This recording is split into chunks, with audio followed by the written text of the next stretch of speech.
This is on, yes? It's on, but we're not recording. Yeah, okay. Richard, just give me a thumbs up when you're all ready. Yeah, if that's okay. Yeah, okay. Send back to you.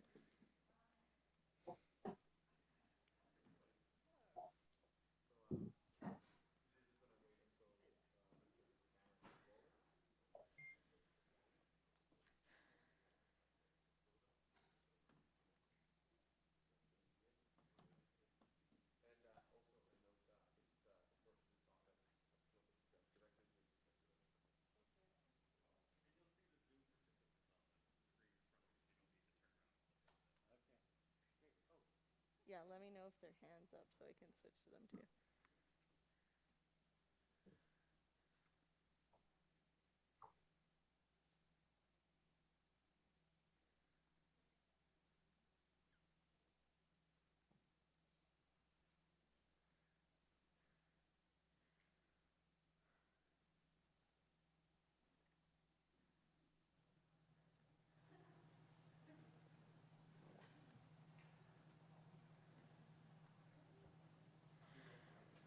Okay, so I'm going to be introducing the next panel, which is Sustainable Spaces in the Downtown Area. This panel is a reflection on the current state of our city, from sustainable green and plain useful buildings to the status of our unsustainable downtown. We want to talk about density, livability, walkability, and how those affect the lifestyle of the people that live here. We've got Jorge moderating tonight, and then we've got Laura Tyler, Wins Bridgman, who's joining us via remotely here, and then Devin Latimer, John McCavick, Dr. Nancy Hansen, who's also going to be joining us remotely, and Abidi Ahmad joining in remotely as well. Okay, give it up for them.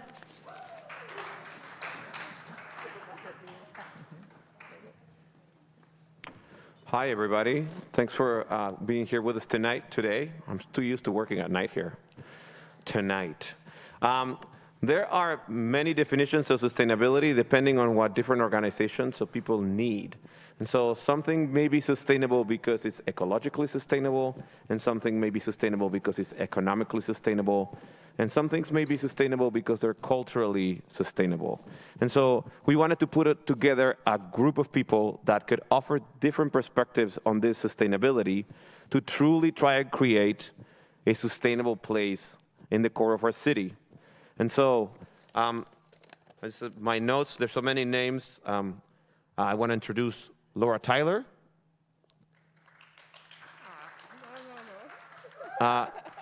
Thank you. Devin Latimer, whom you know. He's already been introduced. John McCavick.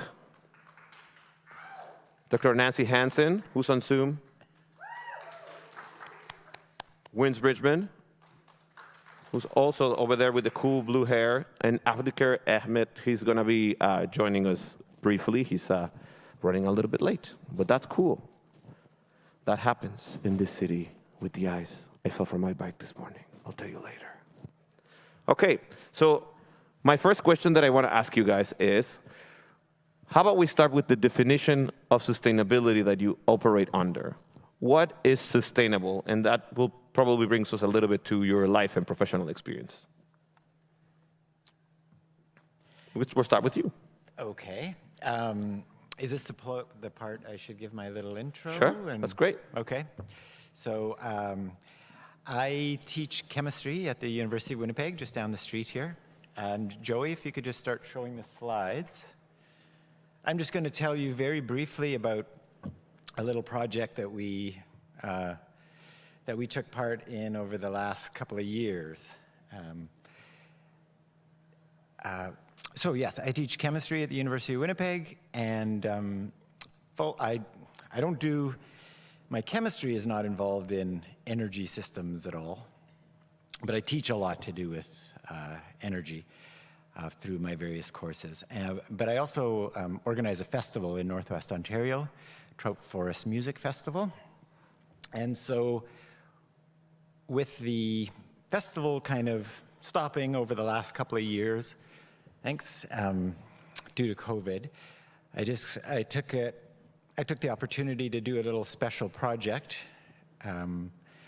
involving what I called the Rolling Trout Review. So what we did was we put together a solar-powered sound system and did some pop-up concerts in a number of in communities, including Winnipeg. So you can see we just kind of brought some panels together, brought a sound system together. Here we are at Blue Note Park, which is where we did the Winnipeg concert down on Main Street. And so basically what we were able to do was bring people together from all walks of life, no matter what side of the political divide you might have been on, what you might have thought of alternative energies, what you might have thought of solar energy, kind of bring them under the umbrella of a cultural celebration. You can see the panels there in the left corner, and we ran a concert, like a mini festival, 4 hours of music, full bands, over an afternoon in Winnipeg. And we put together a pretty elaborate system because we had to make sure just back one more. To make sure everything was going to run for the day. But what we found at the end was, even though we had the battery backups and all that, and recharging the batteries through solar, we ended up with full batteries at the end of this day. So we did run a full festival, full bands, amps, microphones, all that stuff, just from the solar that was hitting the panels that day. So we kind of used it as a model, and we're now feel pretty confident in a very small scale solar energy system that we can actually power a festival, probably well into the evening as well, considering the size of the batteries that we have. Okay, so like I said, successful in terms of just the solar energy part of it, but I think probably more importantly was there's Jackson Haldane, who is a local musician, music producer, and also a solar technician that kind of helped me out with this project. What was probably more important, I think, were the conversations that just kind of naturally came out of these events. People were automatically drawn to what was going on by the side of the big panels, and being able to talk about them in this very open environment with all sorts of different people was what I think is the most important thing to moving on this energy transition that I think we all know we have to make. We talk about it a lot. Unfortunately, whatever side of the debate you're on, you often end up preaching to the choir, if you like. You end up talking to the people that already believe in your side of the issue. And so being able to have these conversations in a, kind of a non-confrontational, non-preachy environment, I think was very beneficial. And so this is the kind of thing that we're going to kind of continue on trying to do in Winnipeg and at the festival as well. So I teach and talk a lot about sustainability, but the energy transition is the one I'm most involved in and most interested in. So yeah, if you do want to look up, there's some videos that were put together by the Village Idiots and Blue Moon Media and Joey, the person who introduced us all, called the Rolling Trout Review on Vimeo. So there's a backstory there that you can, if you're interested in looking at it a little bit more. I think we're going to do one where there's half of us in the Zoom and half of us on the stage here. So let's go to Nancy, and then we'll go back to the stage over here.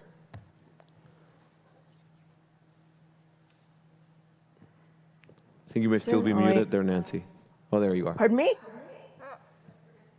We can hear you now. All good. Okay. All good. We can hear you now. Okay, great. My name is Nancy Hansen. I'm the director of the Interdisciplinary Master's Program in Disability Studies at University of Manitoba, and we look at disability from a social justice, a social citizenship perspective. And I guess why I'm here is because of the social citizenship perspective. Disabled people comprise the world's largest minority. We are 1.3 billion people, 1 in 4 in Manitoba, and 22% of the working age population in Canada. Yet, when we show up in any kind of space, it's always a surprise. I don't know where we're supposed to be, but we're always unexpected where we are, or usually quite unexpected where we are. And I think it's important to recognize that whether or not disability is identified or acknowledged, it's virtually always present. And most disability is invisible, and most people won't self identify as being disabled because of the social stigma attached to it.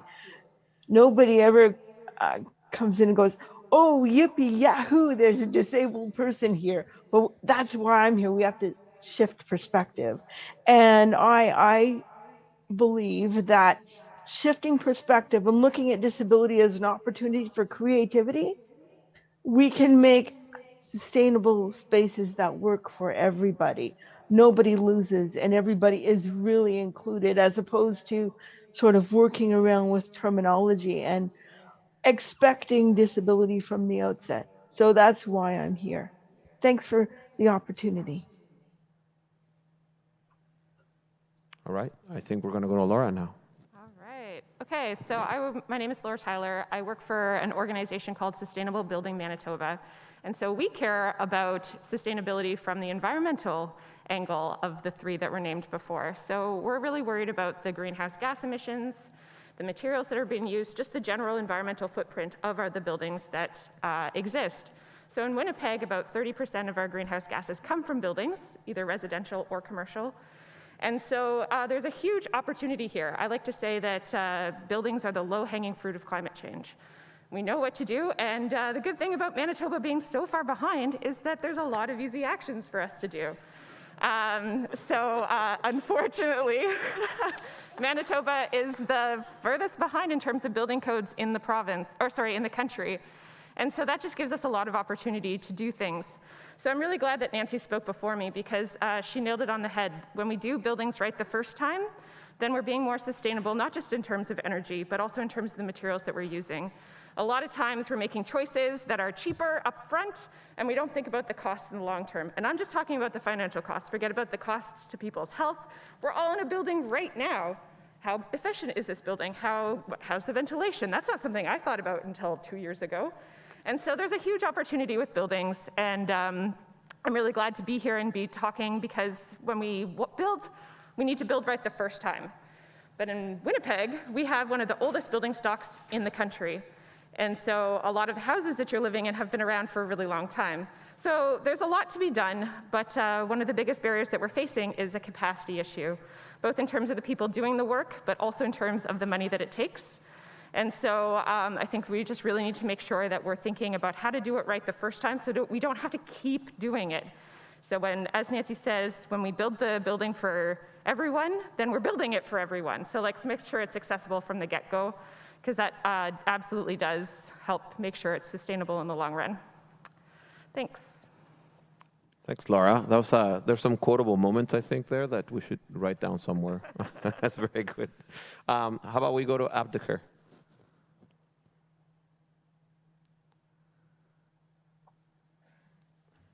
Hi, everyone. I work with an organization called Aurora Family Therapy Center. I come to you from a social aspect of sustainability. We work with new Canadians. We work to provide mental health supports to people who are struggling with relationships in their families, as well as struggling with generally mental health issues in their families. We provide practicum placement to one of the largest marriage and family therapy programs in Manitoba. At the University of Winnipeg, we have about 50 students providing therapy to the general population, as well as we have a mental health program to people who are struggling with mental health issues, and also, as you know, mental health issues manifest themselves way after people who have gone through trauma settle down and have their needs addressed. So lots of people who have lived here for 5 years or so, and then breaking down because of past trauma. So we're dealing with this kind of things. But what I come to you with is the issue of diversity and sustainability. Our population is getting diverse. If you look at the demographics of a city, it's changing. You walk down Porridge Avenue, the demographic is quite diverse. You go to our malls, it's diverse. You go to our schools during lunch hour, it's quite diverse. People from all over the world. Yet in Winnipeg, the way we do things, we continue to keep the status quo in terms of how we do things. We don't change. We carry ourselves as if nothing has changed in our society. For example, we have new Canadian families, refugee families that come with large families of more than 6. Our housing stock is continue to provide, meant only to provide for traditional Canadian families of 1, 2, 3, maybe maximum 4. The apartment complexes in the downtown area are specifically meant for smaller families, and we have large families that are coming that are squished into very small apartments. The stock of housing, and especially in the core area, is unsustainable because they, as the presenter before me talked about, quite old, energy consuming, inaccessible, lack of repair, specifically for different kinds of people. So we are really not paying attention to these kind of things, but when it comes to Bridgewater and these kind of things, we put all the resources and investments in those kind of things and develop community centers and all this. When you talk about recreational facilities, again, I talk about diversity. Even the diverse services we provide in our recreational facilities in the inner city, they don't respond to the needs of the people. Like we have, for example, Muslim women who wear hijab, who don't use the usual recreational facilities that we have. They have nowhere to go for swimming, for example. They have no gym to access. They have nowhere to go with their families. Women who are breastfeeding, who want to breastfeed in public and who don't want to breastfeed in public spaces, they have nowhere to use when they come to using public spaces in the inner city. A couple of other things. A lot of new Canadians who are making Winnipeg their home. They're looking for a place to gather, to develop social capital, to benefit from each other. Ethnocultural communities are the hubs. They have nowhere to meet. There are very few spaces where ethnic groups can meet to be able to harness social capital and to work together to support each other. And then lastly, there are a lot of ethnic stores in the inner city. We don't provide support to them because that's where people, in terms of sustainability and shopping locally, those are the people that we need to be able to put supports and as a city be able to waive certain fees and all these kind of things. But we put barriers for people to put up these kind of spaces for communities that need them, Those are some of the comments that I had. I can add a few more, but I'll stop there. Thank you. Thank you, Abdi. I'll go to John.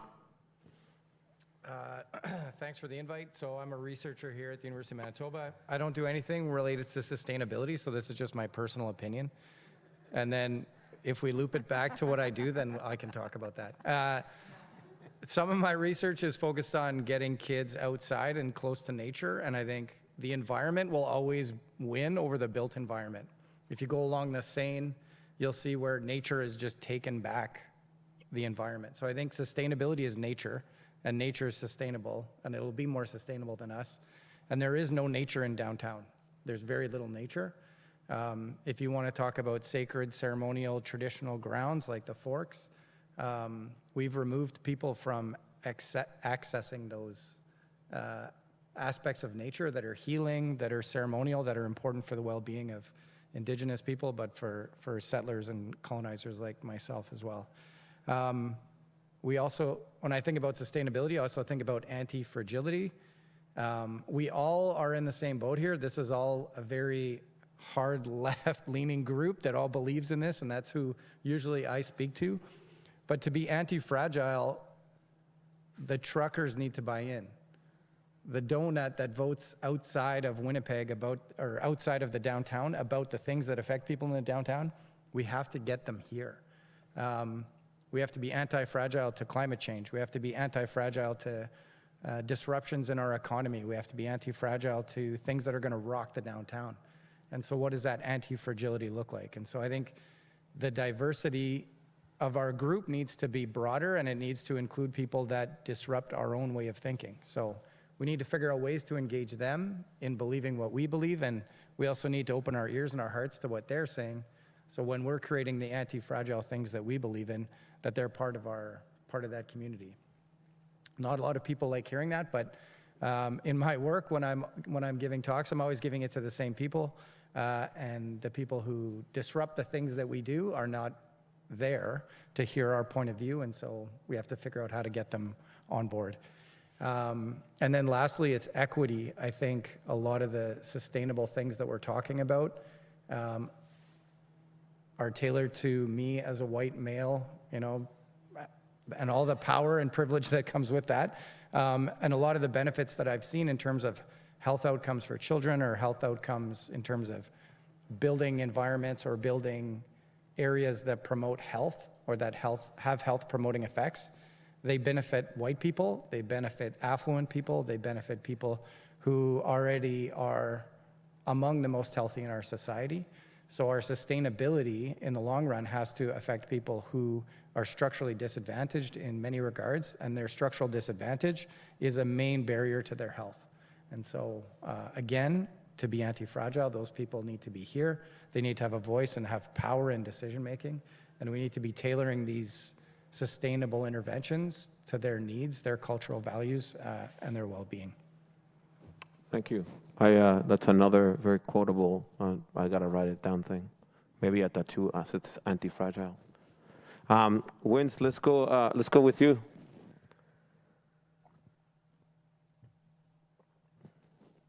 Thank you so much. Sustainability. I'm an architect, Bridgman Collaborative Architecture, and the work I want to talk about right now is about public washrooms. And in the simplest manner possible, and I got to tell you, it's not about washrooms actually, but that's you'll see that in a moment. The work that I'm doing in order to help Winnipeg and help our country become more sustainable is to provide a place where anyone at any time in their lives can visit the downtown and feel comfortable that they can find a safe and clean washroom, and can find a place where they are, if they are in need, they will be able to be taken care of first by their community and secondarily by emergency measures. Now, I have to talk about this because, having said that my goal is to create a network of public washrooms in the downtown in Winnipeg as a program, is something that we've been doing for a number of years. Can I share a screen, by the way? Is that possible? Host is screen sharing. Okay, so no, I can't seem to share a screen. Can I do that? I think they need to make you an admin. They're working on it for a second. All right, thank you. Well, it's not that important. The issue that we have is that we have to believe, in order to be sustainable, that it isn't someone who's giving us permission to be sustainable. It's not someone who's appeasing us by creating those conditions to be accessible.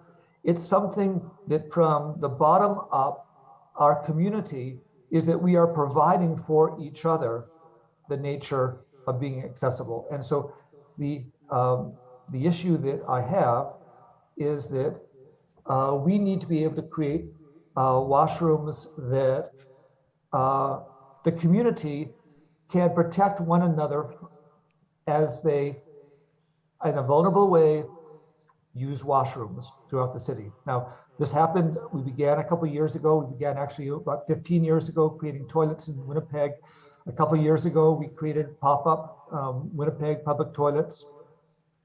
The important part of it was that we engage with everyone to say, we need to talk about how each of us have needs, how each of us are biological creatures. And for me, sustainability is a reality principle.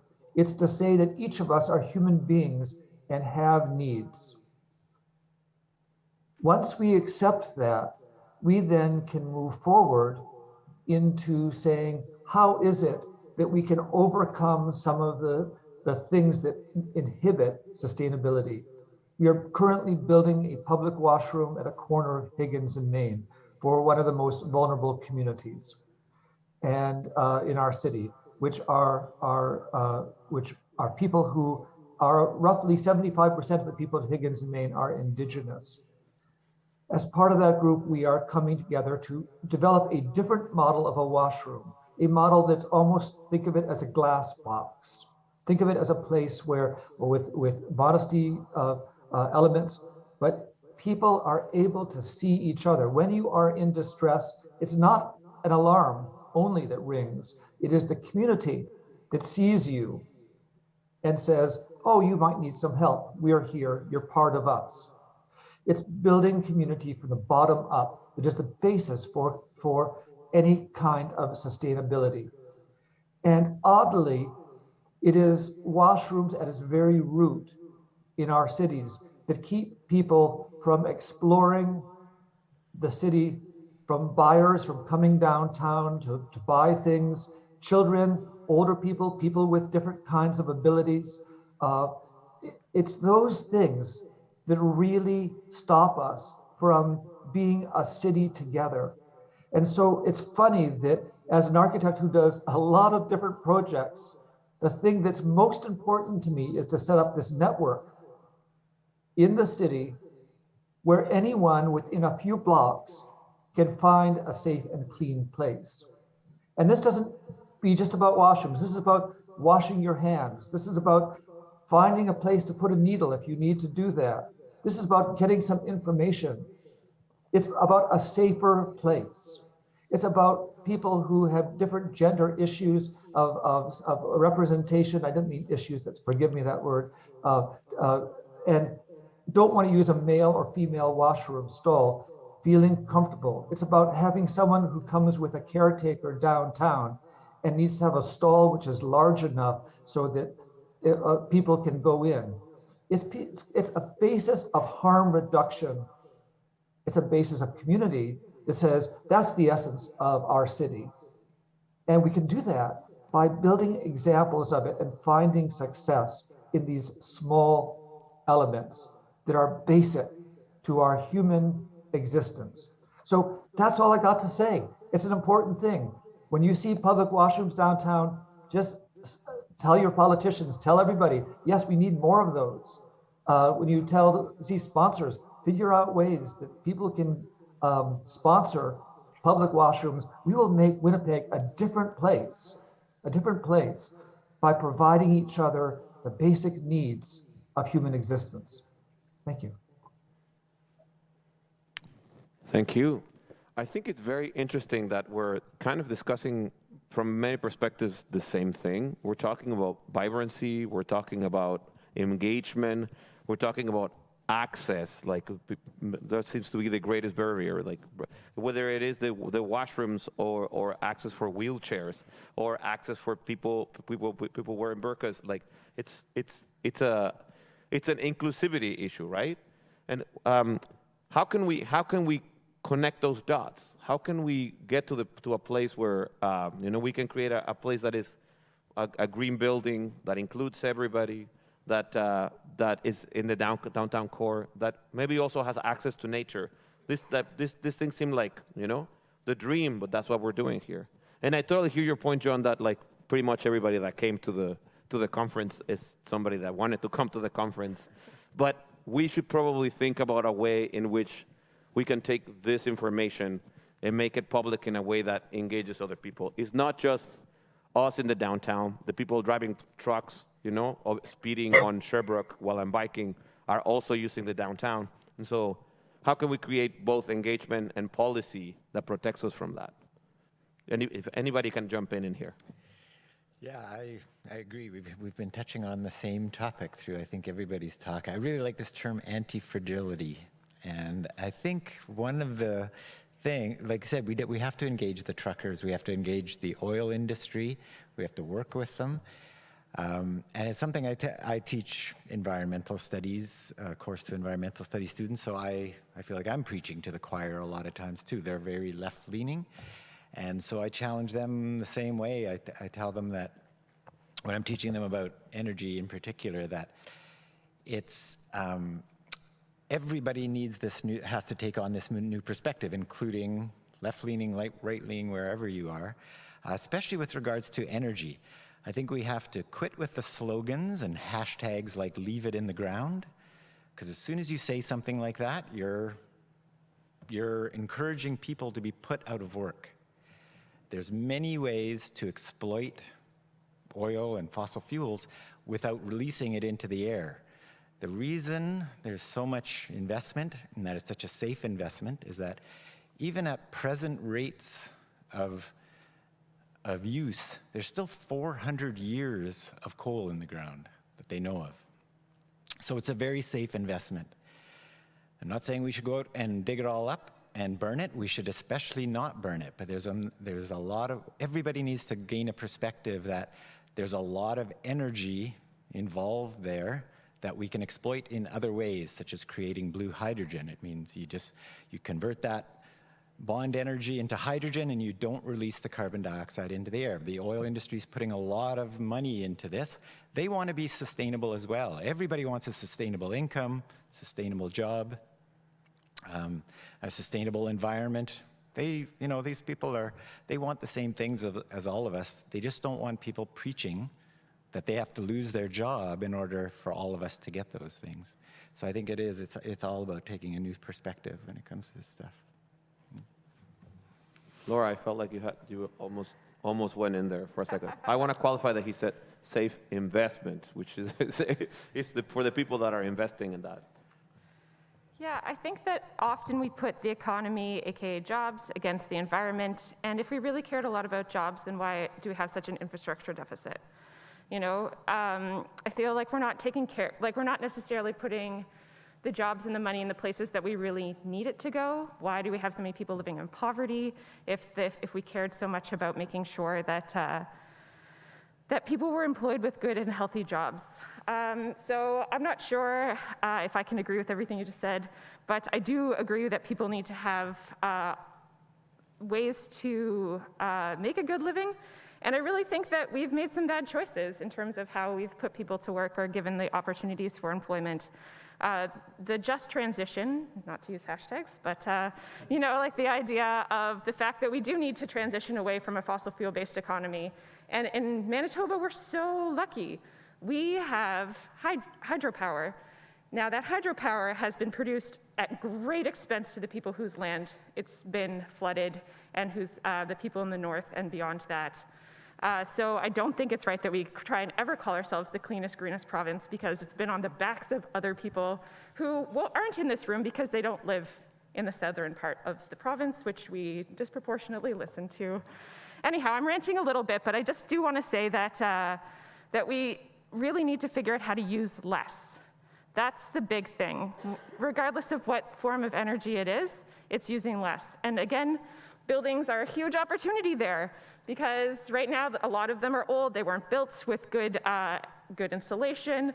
Their windows are way out of date. There's been a lot of improvements in technology in terms of what we can use to use less. So I think that we really need to be smart with the next few years of where we put the money.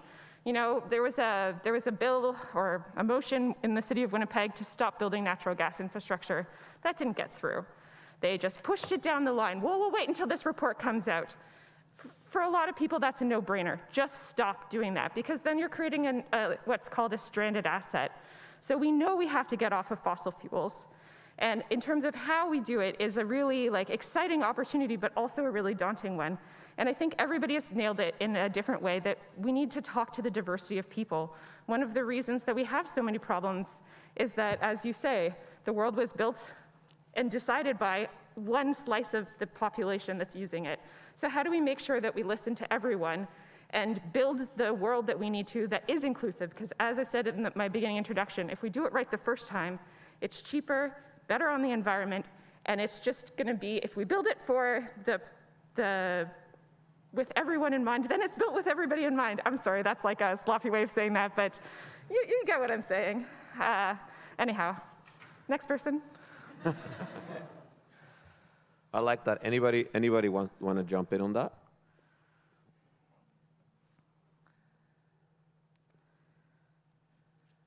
I see Nancy's. We just have to decide to do it, right? We have to stop identifying things as problems and see them as opportunities. And simple things that aren't so simple, going to the toilet, surprise, disabled people pee. It's just that we don't have many spaces to do it, especially downtown. So, and I think I'm all in favor of non-gender washrooms as long as they're accessible. Everybody wins, right? Because a lot of times when support workers are not necessarily of the same gender of the people that they're helping, so little things like that can make a big difference. And it doesn't have to be complicated. You just decide that you're going to do it from the outset. And that's to do with anything. Getting into the environment, for example. I know that the Assiniboine Forest, there are various, I know Rotary groups in town that are working to make that type of back to nature environment accessible so that everybody can use it, right? If you do that from the get-go, everybody wins. If you make it accessible for me, it works for a lot of other people too, right? And same thing with playgrounds. If you build an accessible playground to start, all the kids win, right? It's not us and them, it's we together. And that's how we have to start thinking, whatever marginality we're dealing with. And I know I sound like a broken record sometimes, but nobody is just one thing. We are intersectionalities, and that's what makes us interesting, exciting people. But the issue I see is that while I think the diversity of our population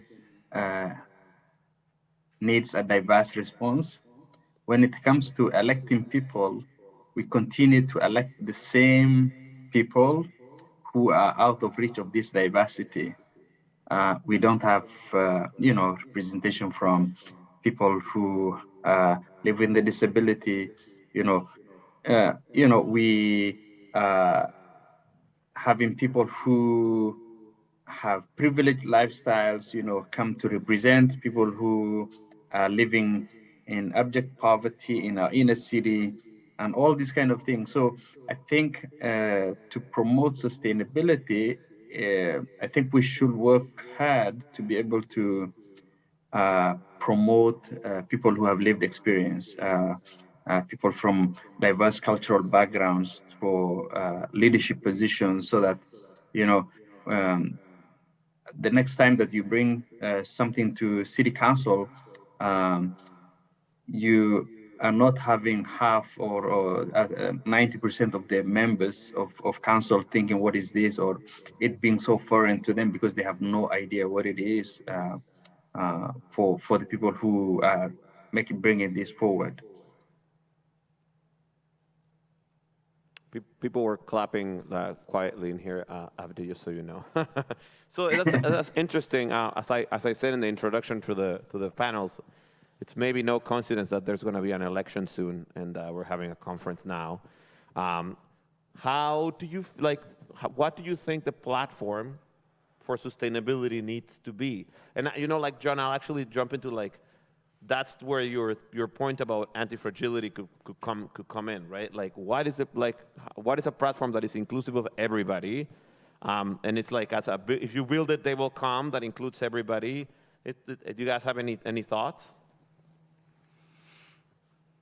I think someone on Zoom had a question there, but I'm trying to figure out how do we get the Suburban Donut into this question, right? So, for me, as a parent of a 5-year-old, I could say we need inclusive washrooms because every parent in the city has been in a situation where, you know, he's peeing on the road because we don't have anywhere else to go, and everyone's okay with that. But when I'm going for a run and I have to pee, or Anders and I are going for a bike ride, right?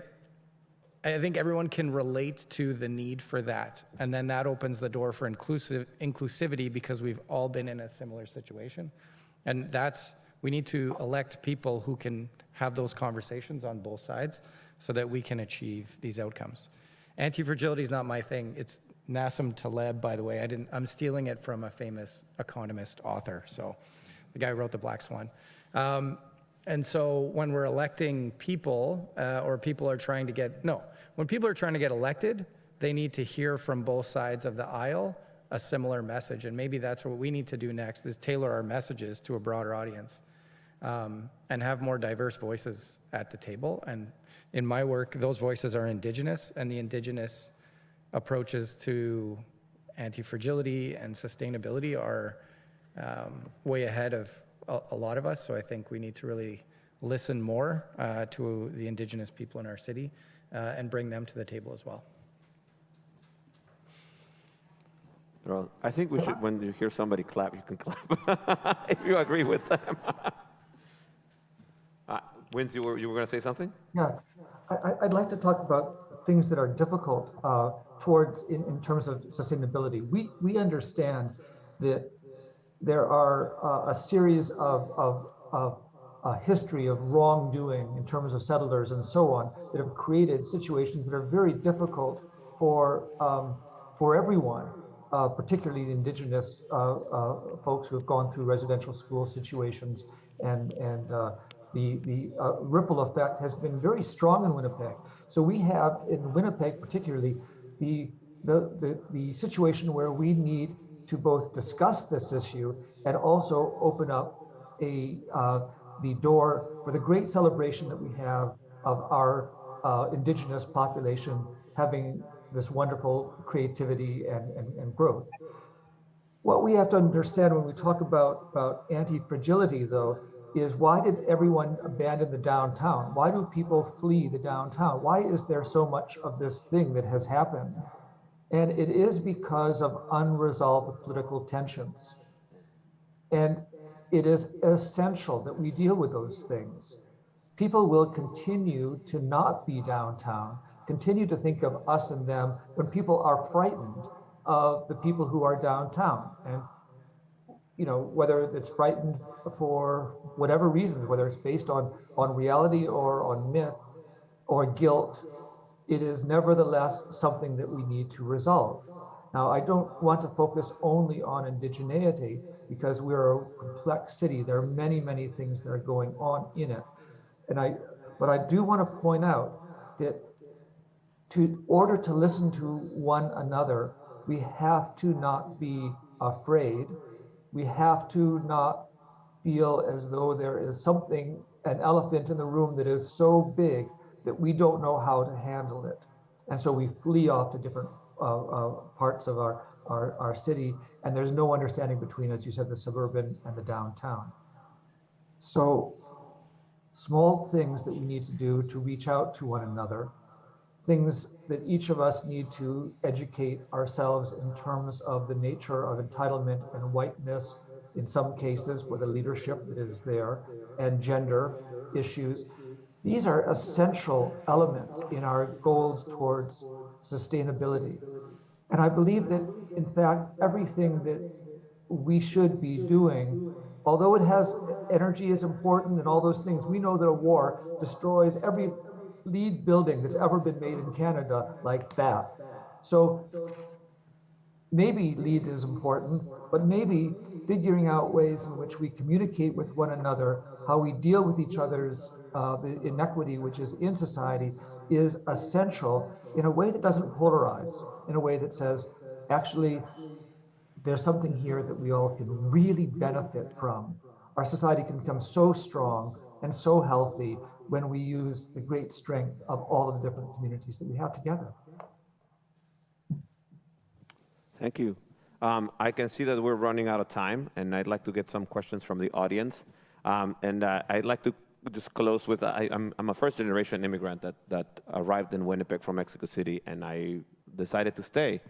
And I've been showing my best friend, Ivan, who, I convinced to come to Winnipeg to help us with this conference, the city, and I'm kind of learning to see it from a first perspective. It's like such a gift to be able to see the city from a first perspective, from a first-time visitor perspective, and remembering what I learned when I first moved here. And the most important takeaway lesson is that Winnipeg's got so much heart. Compared to other bigger centers, bigger cities, the Vancouver feels like lacking in that so much, and so does Toronto in terms of Canadian cities.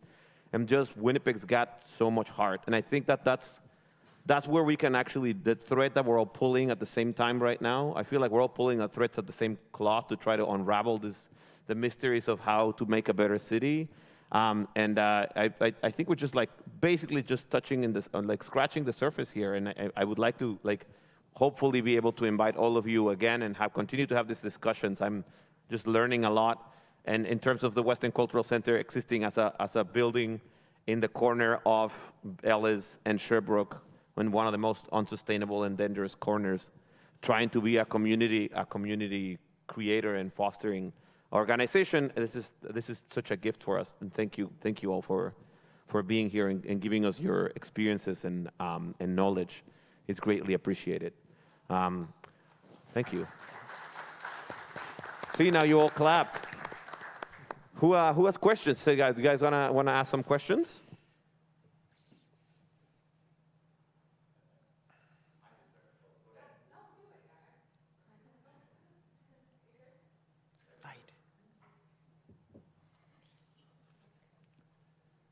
Hello? Yes, okay, great.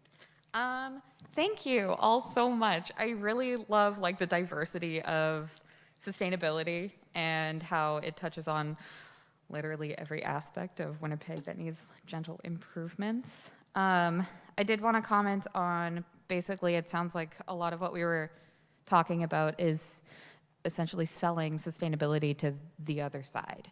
And something that I found very impactful in my conversations with someone who's a huge part of the disability community, we were talking about how to encourage, investing in, doors that open without having to touch it. And the way that he explained it to me was, it's important to start from the bottom and kind of work your way up level to level. So you have someone who is in a wheelchair who doesn't have access to a door handle, but needs to be, accessible.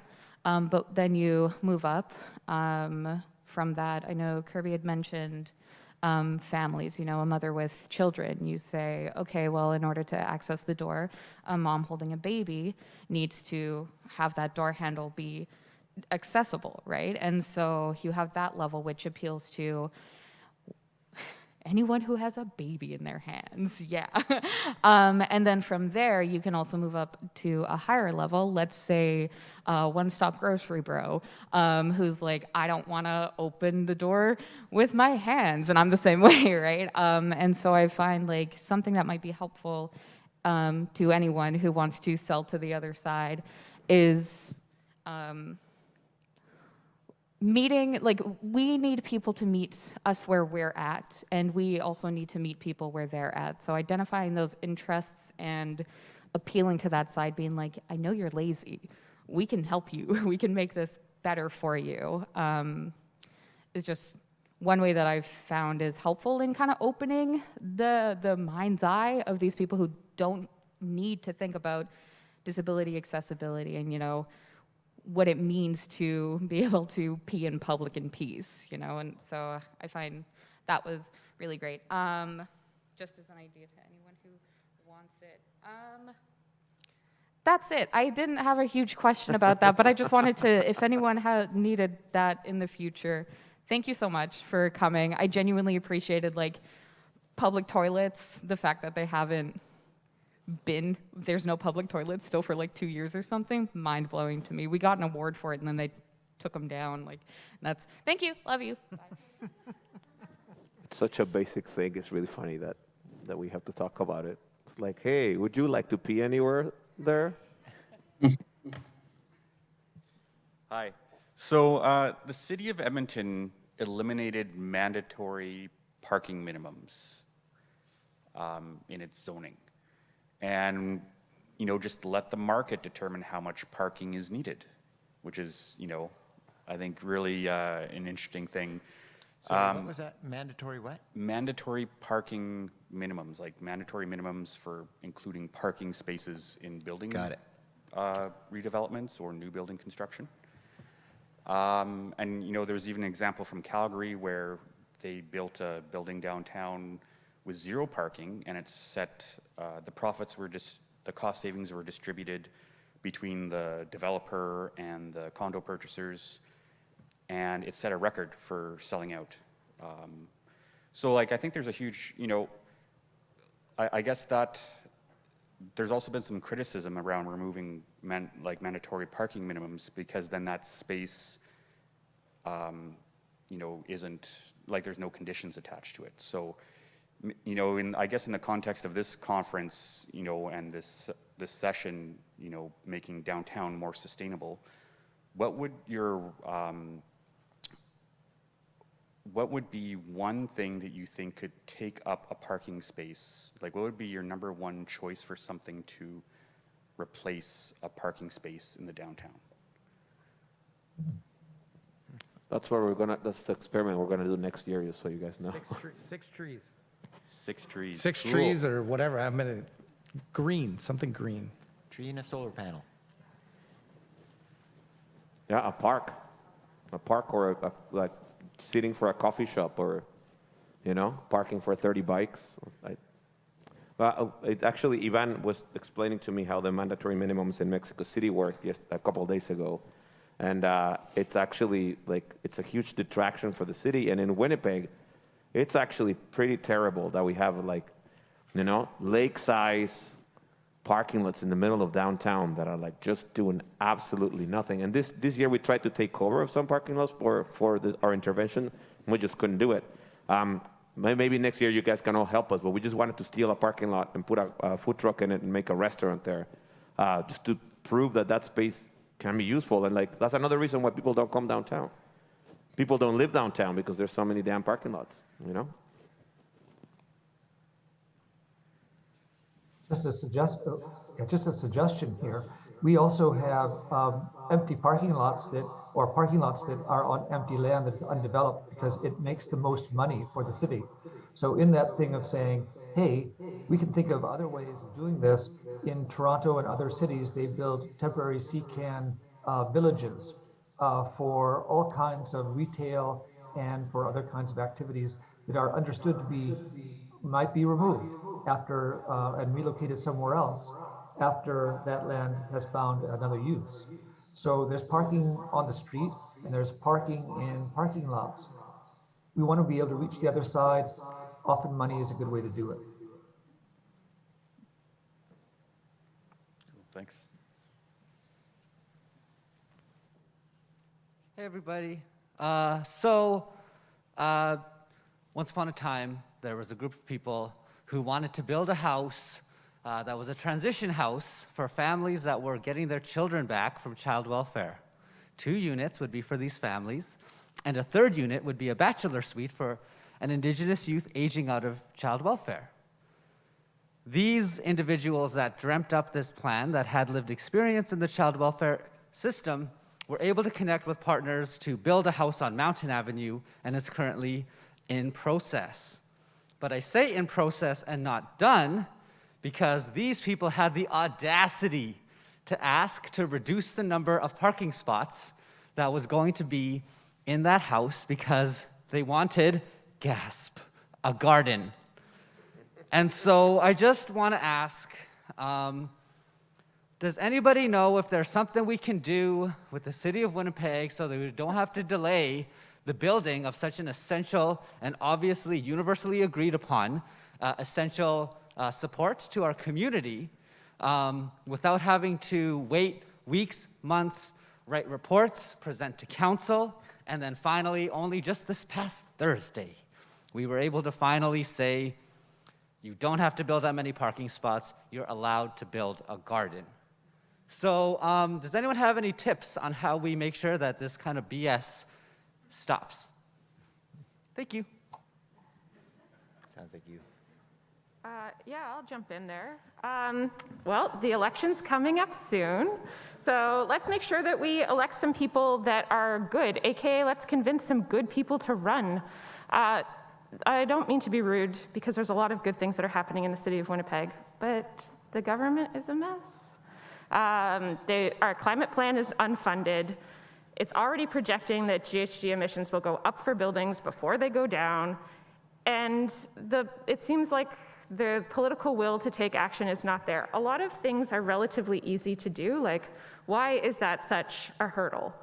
And I think that the panel previous to this talked a lot about afraid of change, and I think that that's absolutely something that's going on. So I think we also gave a bunch of these answers, but let's try and weave them together. We need to listen to people.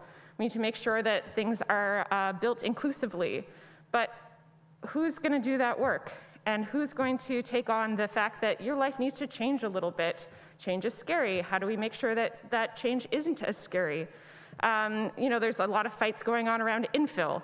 Some neighborhoods are like, no infill, and everybody's like, do infill, but then they're like, the infrastructure's not there for it.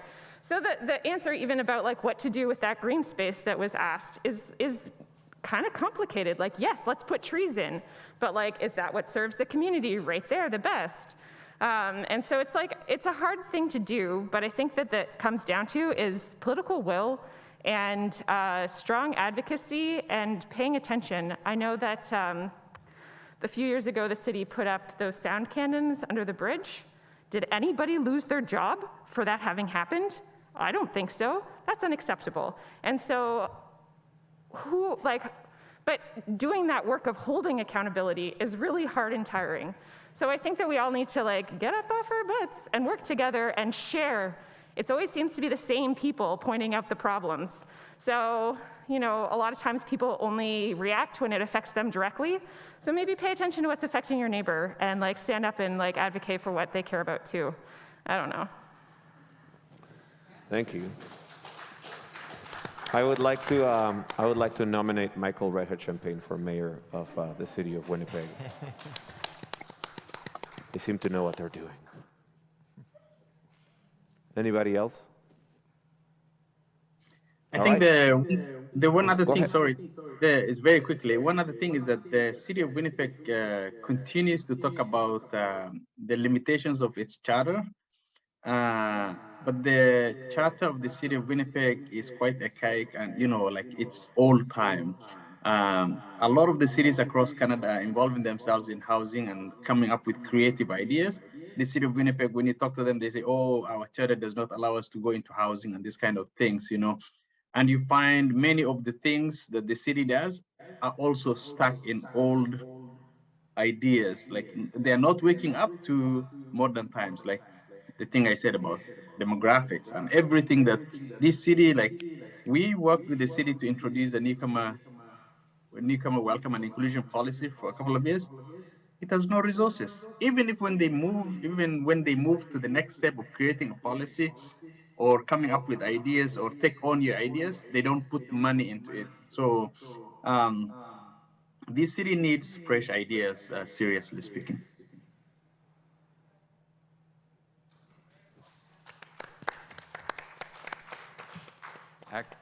Actually, if we have a little bit of time, I'll comment on that because if you look in the City of Winnipeg's charter, it actually says that the purpose of the city is to develop or to promote and maintain the health, safety, and welfare of the inhabitants. So I actually think that the charter obliges us to do many of the things that we're doing or that we're advocating that we do. So I actually think I think it's actually like all of our policies and our budget should comply with that charter and those types of requirements. And I wonder if people are maybe missing that argument, that our charter actually gives us the tools forces us to do those types of things. And yet. I feel like you should run for mayor, maybe. Yeah. Nancy? I just wanted to say that I think there should be a way that developers shouldn't be able to buy their way out of elements that, like elements of making their developments more green or or uh, buying their way out of accessibility, because a lot of times developers are able to pay to not make something green or not make something accessible. And I think they shouldn't be able to buy their way out of social responsibility, because that's what's happening with a lot of developers. There's promises made when these developments are put forward, but somehow developers can buy their way out of um, the social responsibility elements of what they're building.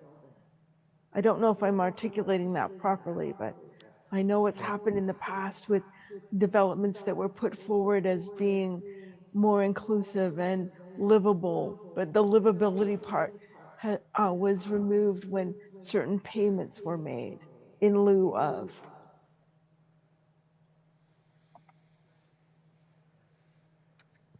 I think Winnipeg has a lot of great ideas, and I do think we are at the forefront of a lot of good things in Canada, and I think we should try to celebrate that.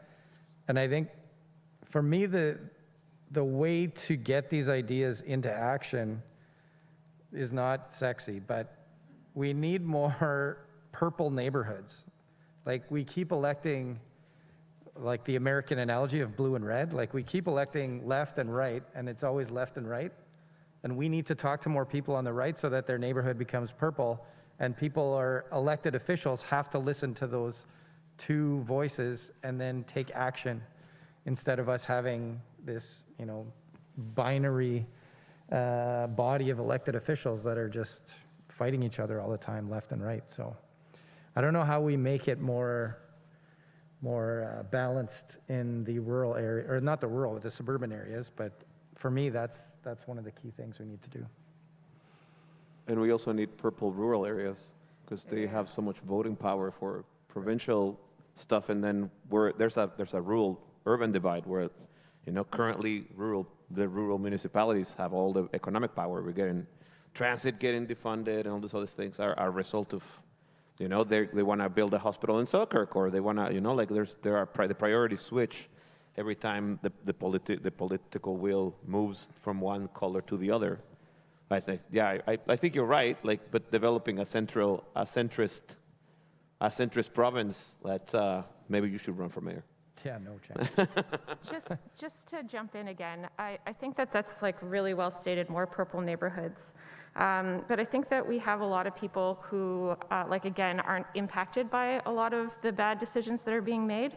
And so how do we draw that impact to them? And it's like a lot of the people, and forgive me if I'm wrong, but a lot of people living in the suburbs are the more affluent people, white people, settlers who this world was made for. So how do we get that connection of that diversity? And how do we make sure that the decisions are being made most specifically by the people that are impacted by them? I think Portage and Main was such an interesting case study of who thought what, and how did that happen, and why did we let that happen? So for me, it really comes down to an issue of accountability and an issue of capacity, because holding people accountable, raising awareness around those sorts of things, takes effort and work. And so who's doing that? So for me, it comes down to accountability and capacity. We're running out of time, so I'll close it with a quote from, remind me of Portage and Main. I'll close it with a quote from one of my life heroes, Pancho Villa. It's a little bit violent. I don't apologize. There's no problem that can't be solved with a couple sticks of dynamite. That's Portage and Main for you. And I will also I will also close it on a positive note. One of the things we recognized yesterday closing the panels is that the stage that we're in right now is a stage of enormous potential for the city. And so starting to think about these things right now is only going to help get us to a place where we're better off. So thank you all for coming and thinking with us today. Wow, so used to being here tonight. today. And if you learned something that was cool, that you liked, or you want to communicate with any of the panelists, or come and shake their hands, that's awesome. Maybe use some sanitizer first. Or you want to tell us that you liked or hated this conference, please email us. We really want to hear from you, and it's important for us to know what you learned today. Thank you.